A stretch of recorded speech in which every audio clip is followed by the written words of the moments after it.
Imagine plunging from the sky, your plane burning, knowing you're about to land in enemy territory during the final brutal days of World War II. Every fiber of your being screams, "They will torture me to death." But what if instead of brutality, you found something entirely unexpected, an act of compassion that would not only save your life, but profoundly change your destiny forever? This is the remarkable true story of Hans Werner Lurch, a German test pilot, and how one sergeant's single courageous decision in 1945 sent ripples through the next 60 years, ultimately revealing a truth far deeper than who won the war. It was March of 1945, and Hans Werner Lurch's Messerschmitt aircraft was leaving a dark trail of smoke across the Rhine Valley. Above him, United States fighter planes circled menacingly like a pack of wolves, eyeing their injured prey. Hans was 26 years old, counted among the Luftwaffe's most skilled test pilots, and his end seemed imminent deep within hostile territory. His grip on the control stick trembled, not from the impending crash, but from the grim fate he anticipated, should he survive. Landing behind enemy lines meant encountering American troops, and Hans understood the implications all too well. For years, Goebbels' relentless propaganda machine had instilled terror into every German mind, with tales of American imprisonment. He had absorbed the chilling narratives during pilot briefings and in the mess halls Americans supposedly brutalized captives for intelligence. They executed, captured German pilots, on the spot, especially those who held sensitive military secrets. Whispers even suggested some Luftwaffe prisoners were handed over to the Soviets a near-certain death sentence. Other rumors painted a picture of dire prison camps where men perished from hunger, and where guards mercilessly beat anyone who dared speak German. While Hans wasn't completely swayed by every piece of propaganda he had witnessed, firsthand, the harsh treatment of American pilots shot down over German soil. Although some Wehrmacht divisions adhered to international rules of engagement, many others did not. And the SS. They were notorious for executing Allied airmen simply for surviving their aircraft crashes. He'd heard these horrifying accounts directly from disgusted Wehrmacht officers who condemned such dishonorable acts. Why would the Americans be any different? Why would they extend mercy to an adversary pilot who had dedicated 4 years to perfecting the very weapons that claimed the lives of their countrymen? The altimeter swiftly dropped to 2,000 feet, then 1,500. Through his fractured canopy, the acrid scent of burning oil and hydraulic fluid mingled with the frigid March air. The attacking fighter was long gone, likely already relaying his coordinates to ground units. They would be waiting. At 1,000 feet, it was time to jump or perish in the attempt. With his left hand, Hans grasped the canopy, release his right, fumbling with the harness. The metal beneath his fingers was slippery with his own blood. Shrapnel had torn into his shoulder during the initial burst of .50 caliber rounds that shredded his cockpit. His wound pulsed with each beat of his heart, warm blood steadily soaking through his flight suit. His mind drifted to his wife Hildegard and their young daughter, safe, he hoped, back in Bad Wurshofen. Would they ever learn his fate? Or would he simply vanish into an American prison camp, another anonymous name on a list of those who never returned? At 500 feet, the familiar Bavarian countryside rushed toward him, fields and forests. He had flown over 1,000 times now enemy territory. He pulled the release. The canopy ripped away, and an icy wind slapped his face, stealing his breath. Fighting against the immense G-forces, he flung his body into the void. His parachute snapped open with a jolt, eliciting a sharp gasp of pain from his injured shoulder. Below, his Messerschmitt plunged nose first into a farmer's field, exploding in a shower of earth and twisted metal. Black smoke billowed into the clear spring sky. 4 years of relentless test flying, hundreds of hours spent evaluating every aircraft the Reich manufactured, all culminating in this moment, drifting into enemy hands, possessing nothing but his flight suit and the sensitive knowledge trapped in his mind. Knowledge the Americans, he believed, would brutally extract from him. He saw them now, soldiers sprinting across the field towards his landing spot, rifles raised. Jeeps bounced along the dirt roads, kicking up dust. They would be upon him in mere seconds. This was the anticipated end. Everything his superiors had forewarned him about was now on the verge of becoming a horrifying reality. But Hans Werner Lurch was about to encounter something that would utterly dismantle every preconceived notion he held about the enemy. And 30 years later, he would still be grappling to comprehend and repeatedly recounting what transpired in those pivotal next 60 seconds. Hans hit the ground with a bone-jarring impact, his wounded shoulder flaring with searing pain. He collapsed onto the damp earth, the taste of blood and soil filling his mouth as he gasped for air. His deployed parachute, caught by the wind, dragged him several meters across the muddy field until he finally managed to slap the quick release with his functioning right hand. The silk canopy deflated, settling like a fallen flag of surrender. For a moment he lay there, struggling to draw breath through the agony. Above him, the vast sky stretched an impossible blue, serene and indifferent to the conflict unfolding beneath it. He heard the rhythmic thud of boots drawing nearer, indistinct American voices shouting commands that were muffled by the persistent ringing in his ears.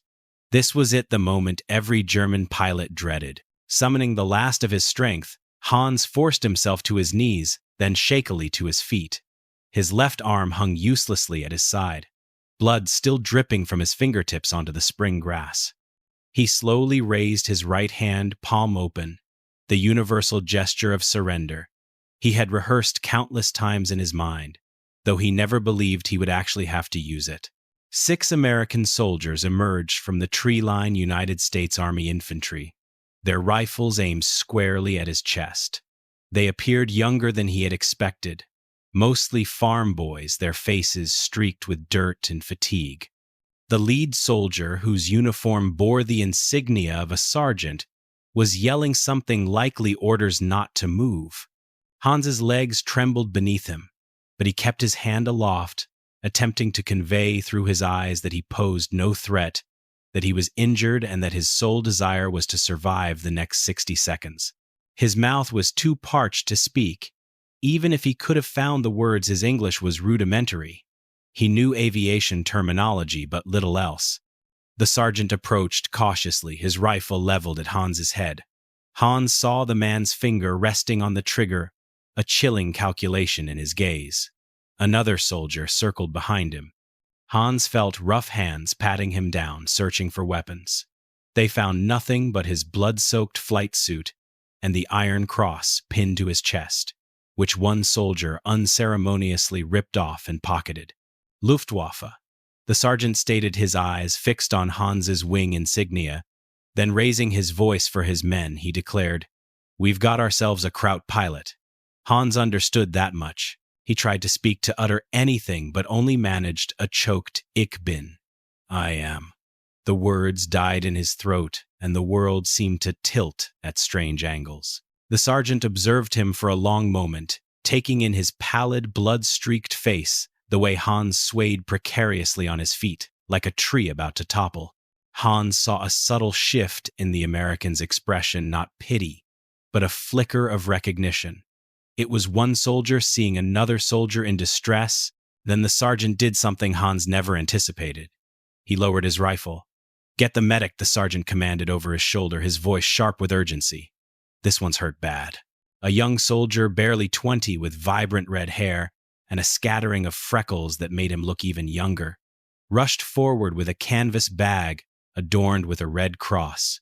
He knelt beside Hans, gently lowering him to sit in the grass with a surprising tenderness.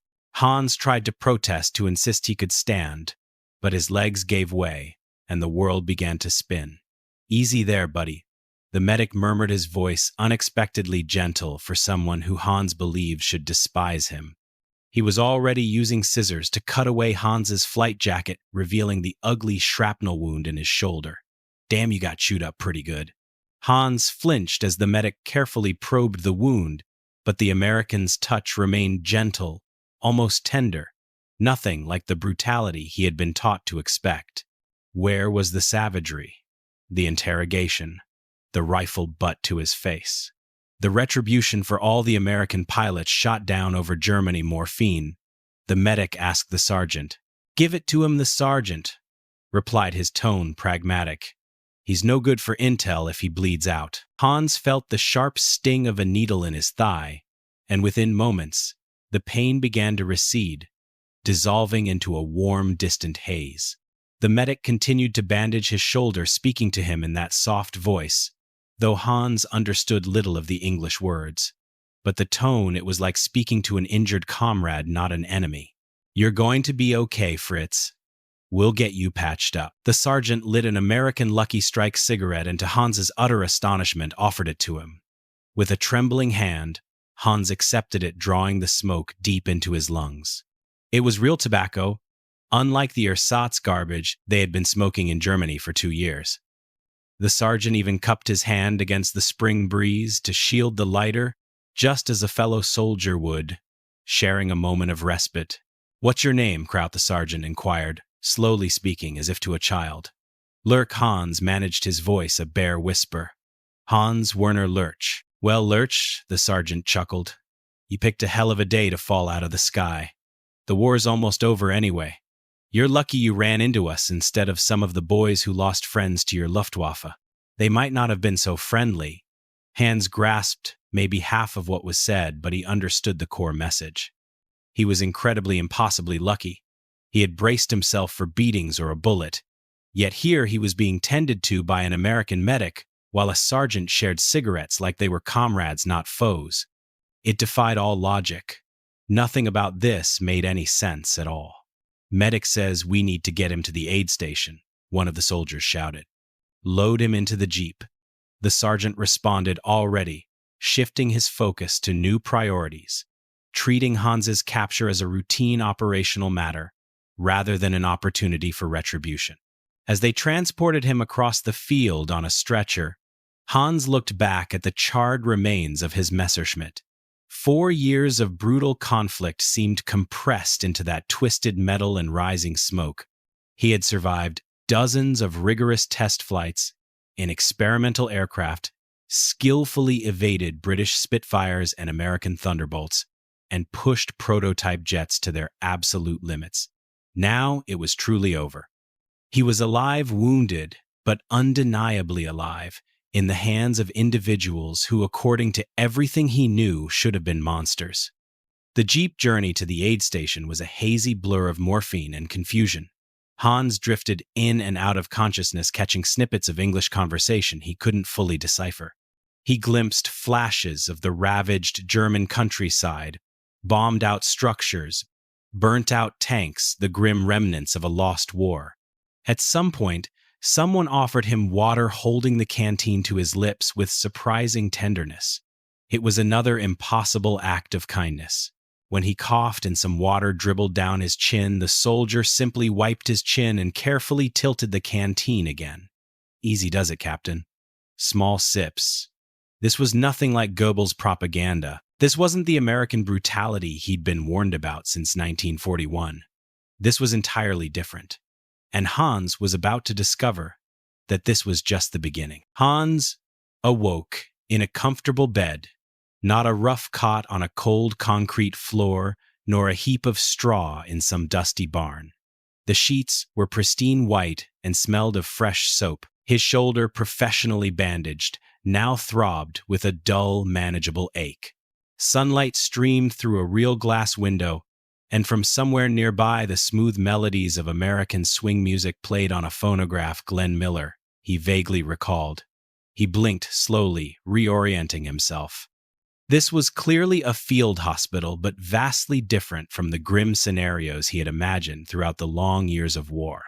The room was tidy, meticulously organized, and staffed by medical personnel who moved with quiet efficiency. Other wounded soldiers occupied nearby beds, a mixture of Americans and Germans side by side. No one screamed. No one was subjected to beatings. Both American and German soldiers received identical medical attention.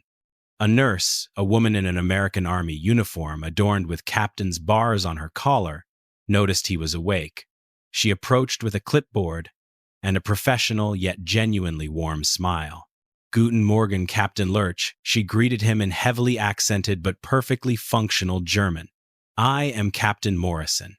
How is the pain this morning? Hans struggled to sit upright, his mind still clouded. You speak German, he managed. A little enough to check on our patients, she replied. She then examined his dressings with practiced hands, her touch professional yet gentle. You were lucky. The shrapnel missed the major vessels. You will have full use of your arm once it heals.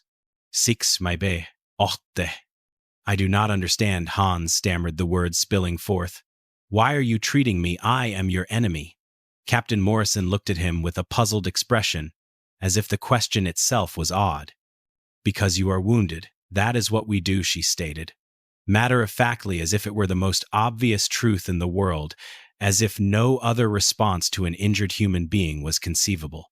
Over the next 3 days, Hans's confusion only deepened. The Americans provided him with the same rations they gave their own wounded. Not meager bread and water, but hot, substantial meals, featuring actual meat, fresh vegetables, real cream for his coffee, and even chocolate bars. When he remarked that he was still hungry after one meal, they brought him more food without a moment's hesitation, never attempting to leverage his hunger for information. The medical care was exceptionally thorough. A surgeon visited daily to meticulously inspect his wound-change dressings and monitor for infection with a level of careful attention Hans had not witnessed in German hospitals for years. They administered penicillin, that miraculous drug the Germans had only heard whispers about, but rarely possessed. Pain medication was dispensed regularly, on schedule, never withheld, as a punitive measure or bargaining chip. But the greatest shock was the way the American staff treated him, not as an enemy, nor even merely as a prisoner, but as a patient deserving of proper care. The nurses inquired about his comfort. Would he like another blanket? Was the light too bright? Did he require assistance getting to the latrine? The orderlies helped him wash and dress, devoid of any shame, cruelty, or mockery. One young private, a kid from Iowa named Miller, with an open and friendly demeanor, even tried to teach Hans simple English phrases during his rounds. He would laugh good-naturedly at Hans's comical mispronunciations. No, Miller would correct, grinning. It's thank you, not sank you. You've got to make the th sound C. He'd demonstrate, sticking his tongue between his teeth, looking utterly ridiculous but completely patient. Hans attempted it, failed miserably, and Miller simply laughed, patting his good shoulder. We'll work on it, Captain. You've got plenty of time. The war's almost over anyway. This casual camaraderie, so utterly unexpected, bewildered Hans the most. Miller was 19, likely having lost friends to German fighters. He had every reason to despise Luftwaffe pilots, yet here he was treating Hans like a fellow soldier, not a murderer. Where was the animosity, the thirst for revenge, the profound anger at what Germany had wrought? On his 4th day in the hospital, a United States Army Air Force officer arrived, a major named Patterson, perhaps 40 years old, with distinguished graying hair and perceptive eyes that seemed to miss nothing. He slowly and deliberately pulled up a chair beside Hans's bed, exuding a calm demeanor. He then opened a folder brimming with documents. Captain Lurch, he began in flawless, unaccented German. I understand you are a highly experienced test pilot for the Luftwaffe, from what we have gathered. Hans's heart sank. Asterisk. Here it comes, times, he thought. Asterisk. The interrogation, the pressure, the threats, the moment the facade of kindness would crumble. Asterisk. Yes, sir, Hans replied carefully. I was assigned to the Erprobungsstellen, the test centers. Patterson nodded, his eyes scanning the papers. The Reich's aircraft evaluation facilities. You've evaluated most of the Luftwaffe's fighters, I presume. The Me-262s, the jets. This was treacherous ground. Hans knew he had to be careful. I flew many aircraft types, sir. It was my duty. I'm sure you did, Patterson said, leaning back. His tone was conversational, not accusatory, like two colleagues discussing work. Here's the situation, Captain. The war is virtually over. Everyone can see it. Germany is defeated. The question now isn't who wins. We already know that answer. The question is what happens next? What happens to men like you? Hans remained silent, bracing himself for the trap he was certain was being laid. We've captured a substantial number of your aircraft, Patterson continued almost casually. Jets, rocket planes, experimental designs, fascinating machines, really. But we need someone who truly understands these aircraft to help us evaluate them properly. Someone with actual flight experience, not just technical manuals and guesswork. Hans stared at him, barely able to process what he was hearing. You want me to help you. I want you to continue doing what you excel at, flying and evaluating aircraft, Patterson clarified. The only difference is you'd be doing it for us instead of the Luftwaffe. Patterson offered a small smile, though it didn't quite reach his eyes.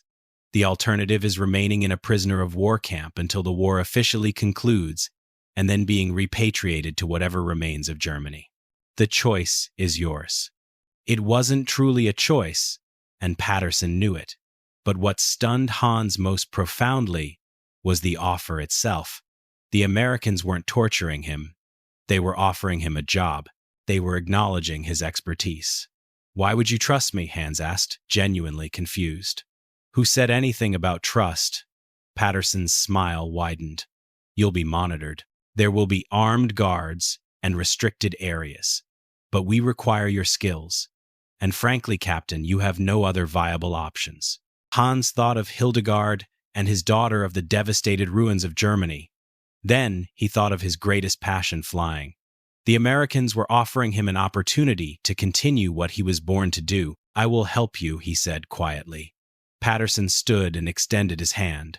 Hands clasped it, the surreal reality of the moment washing over him. A Luftwaffe test pilot shaking hands with an American major, not as enemies, but as colleagues. Welcome aboard, Captain Patterson said. Let's get that shoulder healed up. We've got a lot of aircraft for you to evaluate. The Americans soon transferred Hans to a more secure facility near Frankfurt within a week. Yet secure turned out to imply something vastly different from his expectations. While there were indeed guards, fences, and checkpoints, his quarters were comfortable. The food remained ample and palatable, and the Americans treated him with unwavering professional respect. The base commander, Colonel Raymond, a pragmatist who had flown P-47 Thunderbolts in combat over France, invited Hans to dinner on his first night. Serving pot roast and potatoes, Raymond asked detailed questions about Luftwaffe training methodologies, not as an interrogation, but with genuine professional curiosity. Our boys are skilled pilots, Raymond remarked deftly, cutting his meat. But your Luftwaffe gave us hell for years. I lost 2 wingmen to Bf 109s over France in 1944. Good men. What made your training program so effective in the early years? Hans hesitated, wondering if this was a subtle trap, a trick to extract secrets. But Raymond's expression showed only sincere interest, one aviator talking to another about their shared craft.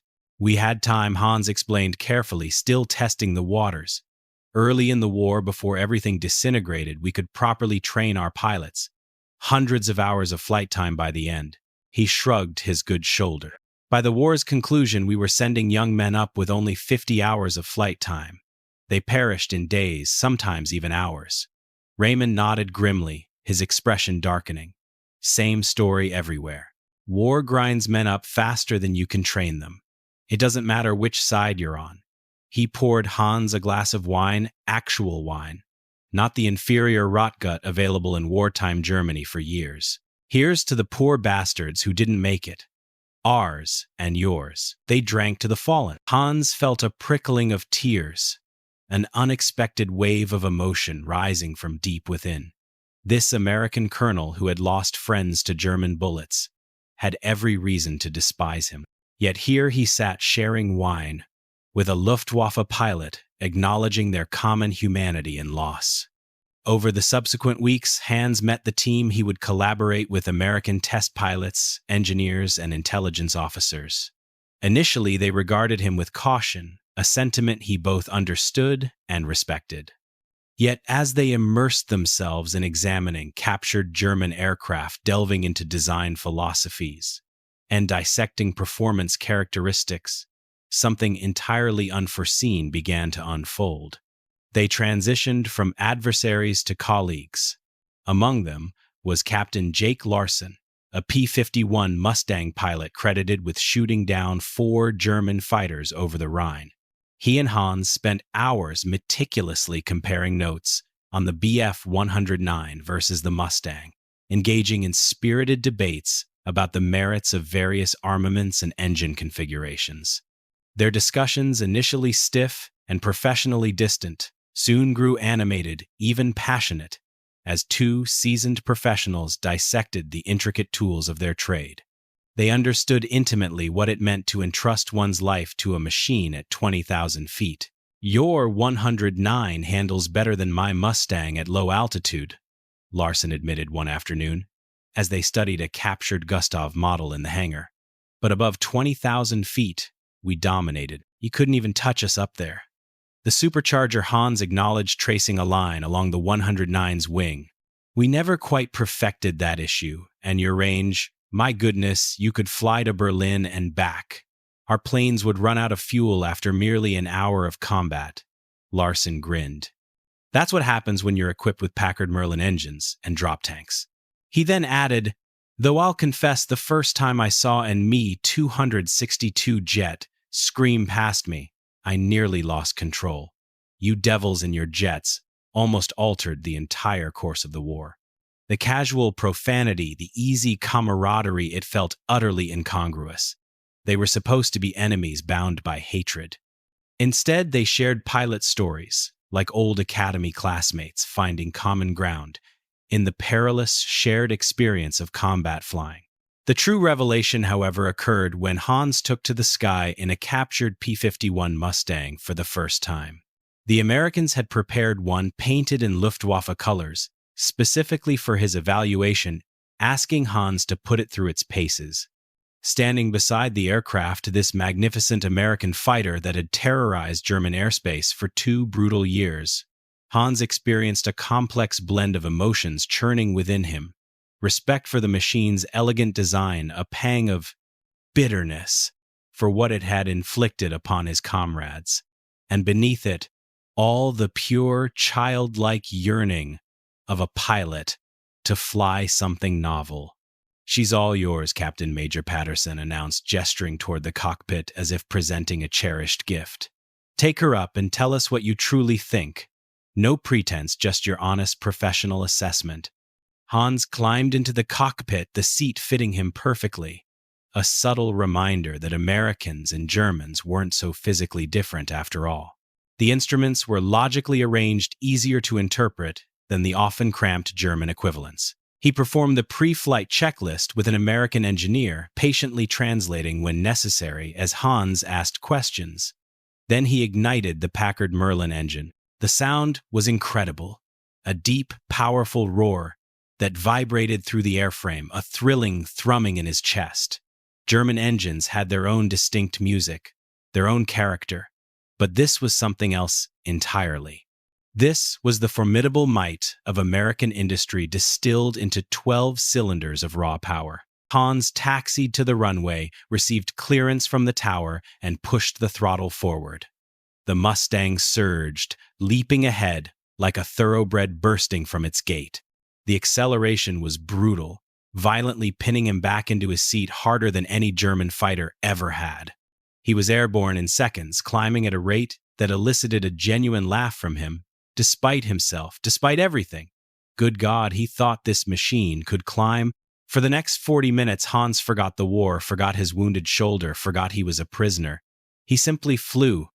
He pushed the Mustang through every maneuver he knew: loops, rolls, high-speed dives, tight turns that pulled G-forces until his vision began to tunnel.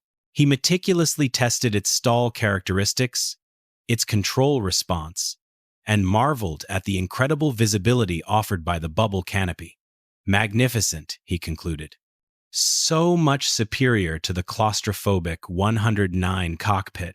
He even executed several combat maneuvers, envisioning how he would have engaged his former comrades in this very machine.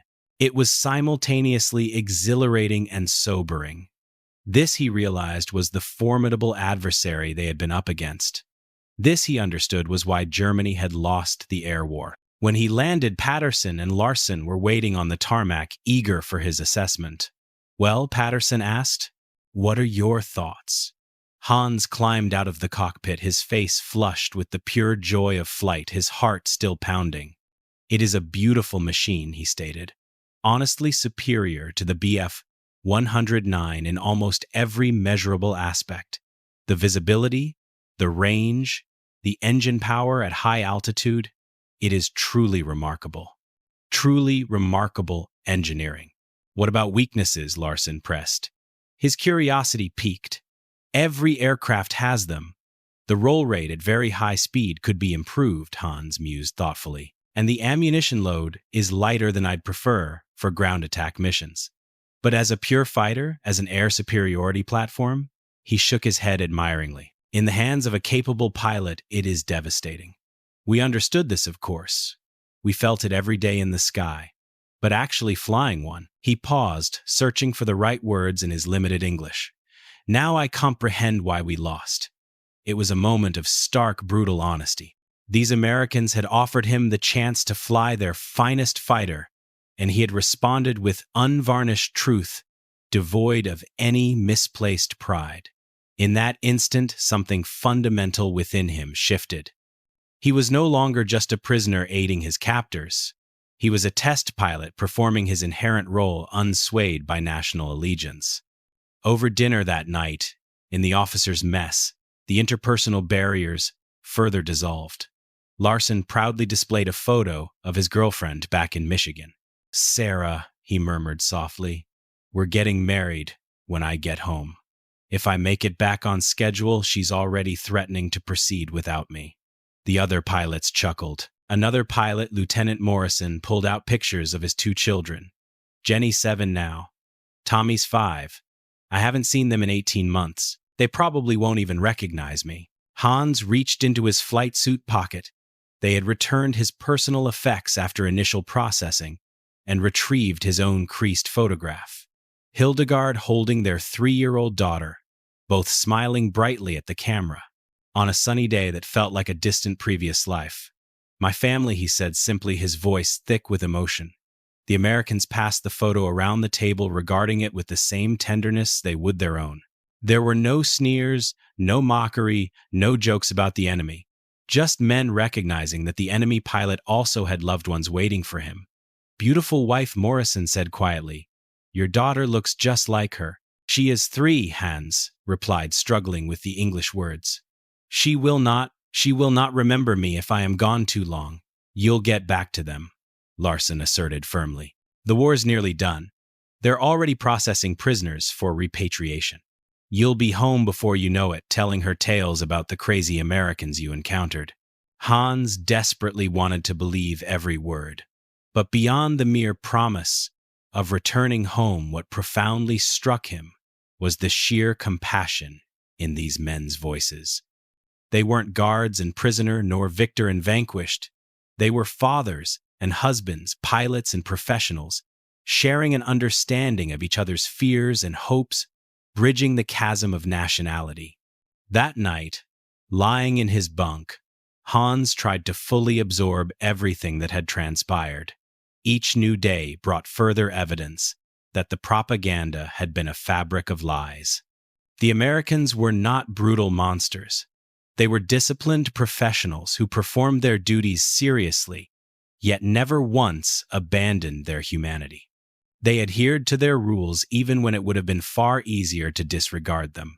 They demonstrated respect towards an enemy pilot who had contributed to the deaths of their comrades, not from weakness, but from a belief in something greater than vengeance. This was not mercy born of fragility. It was discipline, conviction, and genuine strength. Hans began to question every belief he had held, not just about the war, but about the very essence of honor. Perhaps Germany hadn't been defeated solely by superior American machinery. Perhaps they had lost to American values. Values that affirmed a wounded enemy deserved care, that a prisoner deserved sustenance, that a test pilot deserved the opportunity to continue flying. The Americans were demonstrating something far more powerful than any weapon, the possibility of a more humane existence. And Hans Werner Lurch, shot down over the Rhine and anticipating death, was beginning to believe in it. Germany officially surrendered on May 8, 1945. Hans received the news in the officers' mess at the base near Frankfurt, surrounded by American pilots who erupted in cheers, shared embraces, and wept with profound relief. They had survived. The war in Europe was finally over. Hans sat quietly at his table, absorbing the immense implications of this reality. Germany had been utterly defeated. His nation lay in ruins. Everything he had fought for seemed futile, or worse than futile, especially in light of the horrifying truths now emerging about the concentration camps, the atrocities, the systematic murder that had transpired while he flew his test missions. Yet his work with the Americans continued, and if anything, it accelerated. With the war officially concluded, restrictions eased significantly. Over the subsequent months, Hans meticulously evaluated dozens of captured German aircraft. These included not only fighters, but also experimental designs, rocket planes and jets that had never reached full production. His reports were detailed, unflinchingly honest, and proved invaluable to American engineers, striving to comprehend how German aviation had advanced even amidst the chaos of defeat.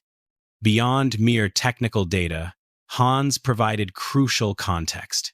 He elucidated the design philosophies, the severe resource constraints, and the desperate gambles taken as Germany's situation spiraled downwards. He distinguished between projects that had possessed genuine promise and those that were mere propaganda fantasies, desperate last-ditch efforts devoid of any basis in reality. Then in August, just 3 months after Germany's surrender, Major Patterson approached him with a proposal that seemed utterly impossible. Captain Lurch Patterson began as they sat across from each other in a private office. "We've been profoundly impressed with your work. Very impressed. The Navy's test pilot program has authorized me to extend an offer of employment to you." Hans stared at him blankly. "A position as a civilian contractor, Captain. Not as a prisoner, but as an employee. You would be released from prisoner of war status, immediately granted special immigration status, and permitted to bring your family to the United States." Patterson slid some papers across the desk.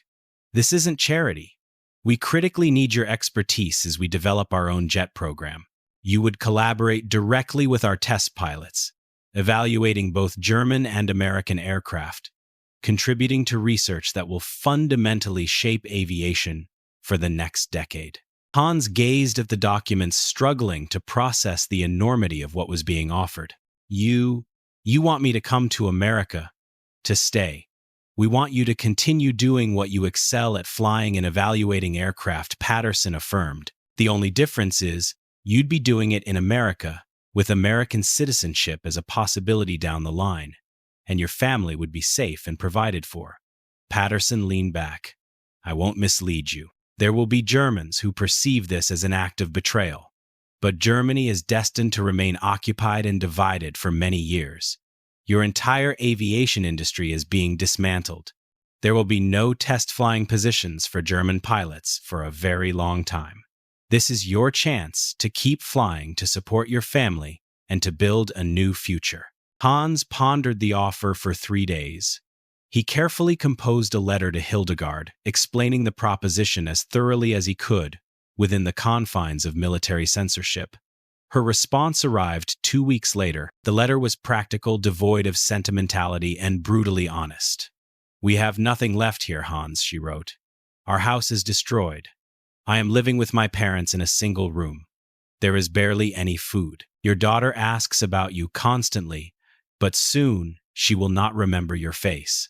If the Americans will accept us, we must go. Germany needs time to heal, but we need to survive." In December 1946, Hans Werner Lurch signed the papers. He became one of the first former Luftwaffe officers to officially work for the United States military. He was not alone. Operation Paperclip would ultimately bring hundreds of German scientists and engineers to America. But Hans represented something distinctly different. He wasn't a rocket scientist constructing futuristic weapons. He was a pilot, an evaluator, a man whose specialized expertise was highly valued, but whose inherent humanity proved equally, if not more significant. The Americans arranged for Hildegard and his daughter to fly to the United States in early 1947. Hans met them at the airport in Washington, D.C., the first time he had seen them in nearly 2 years. 2 long years filled with letters and cherished photographs, an enduring hope, yet devoid of physical touch or certain reunion. His daughter, then 5 years old, hung back shyly, clinging to her mother's hand, cautiously observing this stranger in American attire, who claimed to be her father. She had been only 3 when he left. He had missed her 4th birthday, her first day of school, 2 precious years of her life that he could never reclaim. But Hildegard, seeing him suddenly, threw her arms around him and wept, burying her face in his shoulder, her body shaking with sobs that welled up from deep within, sobs born of fear, uncertainty, and an impossible hope now miraculously fulfilled. Hans held her close, his own tears streaming freely, oblivious to anyone watching. "I didn't know if I would ever see you again," she whispered in German against his chest. "Every day I didn't know. I am here," he choked out, his voice cracking. "We are here. We made it." Eventually, his daughter cautiously approached him, slowly, at first testing the waters, but then she smiled a shy, tentative smile and called him Papa. Hans scooped her up, feeling how much she had grown, recognizing the years he had missed, and made a silent vow that he would never leave them again. They settled near Patuxent River Naval Air Station in Maryland. The Navy provided housing, a small house in a quiet neighborhood where other military families lived. It was modest, but compared to the bombed-out devastation of Germany, it was paradise. They had running water, electricity, well-stocked stores with food, and neighbors who were curious but not hostile. Hans flew experimental aircraft for the Navy, making significant contributions to the development of early jet fighters, carrier operations, and pioneering supersonic flight research that would impact aviation for decades. His colleagues, once former enemies, American pilots who had battled the Luftwaffe, eventually became genuine friends. They hosted each other's children for dinner, celebrated holidays together, and formed the kind of deep bonds only survivors truly understand. Hans never forgot the kindness the Americans had shown him. In interviews decades later, he would speak with profound emotion about those first few days after his capture, the medical care given. Without a moment's hesitation, the decency extended when brutality would have been simpler, the respect shown to a man who had actively worked to kill their comrades. "I could have easily ended up in Soviet hands." He would often reflect, his German accent still faintly detectable after decades in America. "Russian soldiers were just 30 kilometers away when I was shot down. If my aircraft had fallen a little further east, I would have been captured by them instead." He would pause, the immense weight of that alternate history palpable in his silence. "I heard terrible stories from Luftwaffe pilots who ended up in Soviet camps, starvation, forced labor in Siberia. Many never returned. Those who did," he would shake his head, "they were broken men. Instead, I fell into American custody, and they saved my life. Not just physically, they gave me a future when I had no right to expect one. They gave my family a future." That sergeant who lowered his rifle and called for a medic instead of shooting me, Hans, would recall. "I never even learned his name, but he changed everything with that one single decision." Hans maintained lifelong contact with many of the Americans he worked alongside during those crucial initial months. Major Patterson became a lifelong friend, visiting Hans and his family regularly, even after both men had retired. They would sit on Hans's porch in Maryland, drinking beer, and reminiscing about the old days, about the aircraft they had flown, and about the strange twist of fate that had transformed them from enemies into brothers.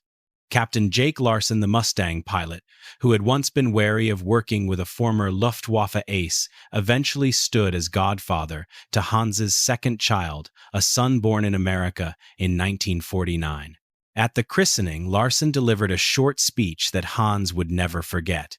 "We were enemies for 4 years." Larson began holding the baby with the tender, somewhat awkward care of a man unaccustomed to infants. "We fought each other in the skies over Europe.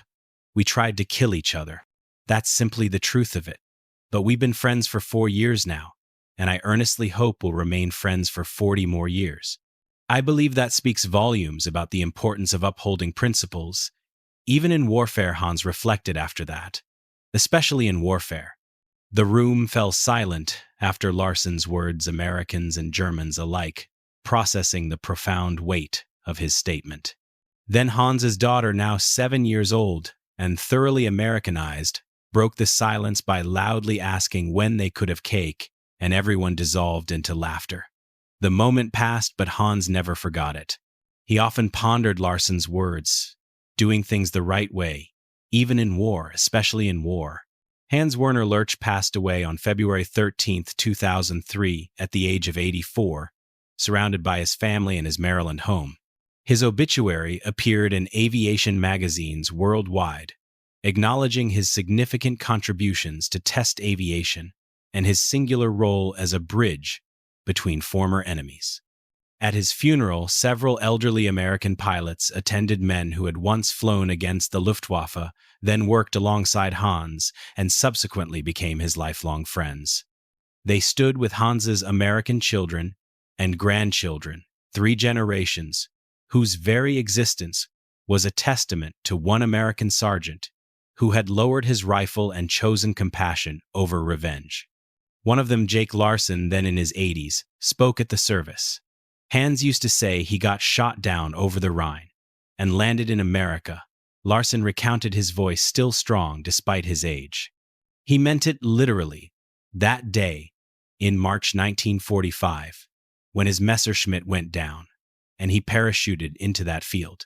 But he also meant it figuratively. We offered him a chance to become American, not merely in citizenship, but in spirit, and he embraced it. He became one of us." Larson paused, looking at the flag-draped casket. "That's what enabled us to win the peace, not just the war. We didn't eradicate our enemies. We transformed them into allies." Hans was living proof that it works, that doing the right thing, even when it's difficult, even when revenge seems more appealing, yields dividends for generations. These powerful human stories serve as a timeless reminder of why principles matter even in the darkest of times.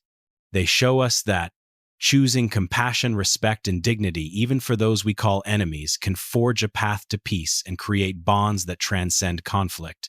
Do you have a family story from World War II?